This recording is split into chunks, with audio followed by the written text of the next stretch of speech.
So, hello everyone, and before the speech, I would like to thank you all for being here, and I'm very honored to speak to everyone that's here. So, before I talk about my topic, I want you all to think about one question that is frequently asked throughout our lives. That is, who are you? When we introduce ourselves into new people and into a new environment, we always answer this question. Maybe you would mention your name, your hobby, your favorite subject, or your personality. Now, this brings us to the topic of how much of that who are you that you answer is actually you, and how much of that is given to you. This might sound complicated and philosophical when you first hear it. However, it is not that hard to answer. Let's break it down to a situation of cooking. We're all, in this case, master chefs. We're trying to bake the cake of our own identity. But the catch is that we do not get to pick the ingredients we receive ourselves. So where do these ingredients come from? First of all, there's the family kitchen. This is our first and most powerful source of ingredients. From the moment we were born, the first people we meet are our parents. They can talk to you about how to be a good person. Maybe they tell you, in this family we're kind, in that family we're tough. It can teach you about the definition of success. We internalize these factors deeply in ourselves that we often confuse it for our own intentions. Is your ambition or your lifelong goal actually yours, or is it an ingredient you picked up just to make your parents proud? Is your definition of a good life something that you came to a conclusion after you thought about it, or was it something that was given by your family? Next, in our ingredient collection journey, when we grow up, we leave our parents. We go to a new environment, we meet new people in our kindergarten, we meet new teachers. We will be introduced to our gender roles, our social norms of our society, and our nationality roles. Culture is something that can teach us about what is good, what is bad, what is beautiful, what is ugly, or what is right and what is wrong. So it can tell us what a real man should be in a certain way and what a woman should be in another.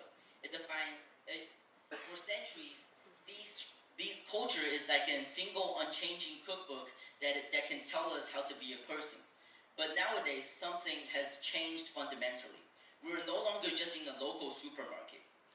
We have been teleported into a global 24/7 hyperactive large shopping mall. This is the world of social media. This is the third and most complicated source of our ingredients. On platforms like TikTok, Instagram, Bilibili, YouTube, or WeChat, we are embraced with an infinite number of recipes for how to be a person.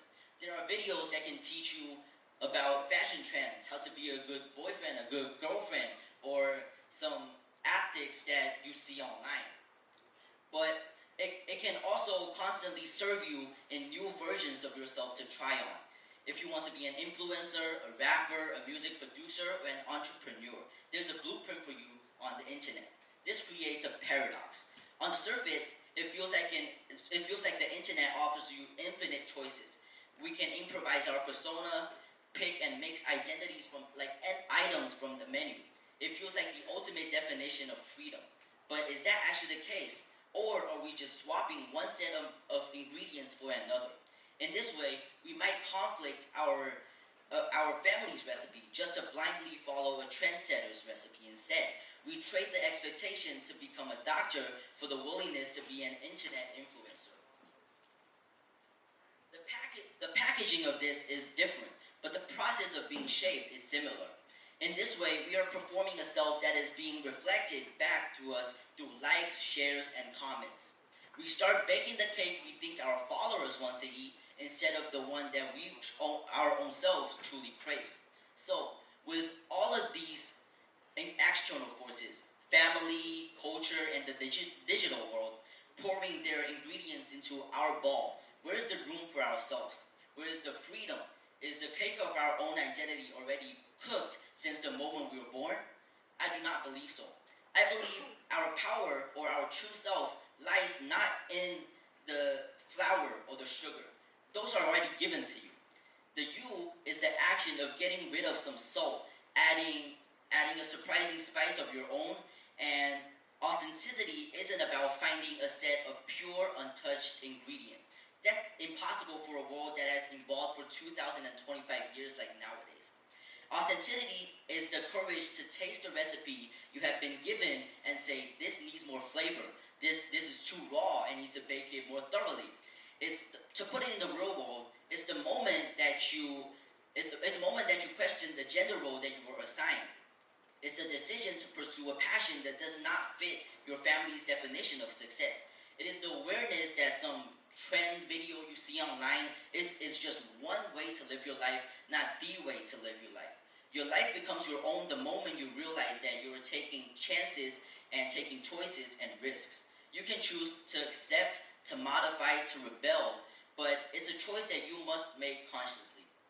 So next time when you scroll through your TikTok feed and you feel the pressure of your peers and your family, I want you to pause. I want you to ask yourself, who chose this ingredient for me? Was it me, my family, my culture, or an algorithm that's designed to keep me engaged?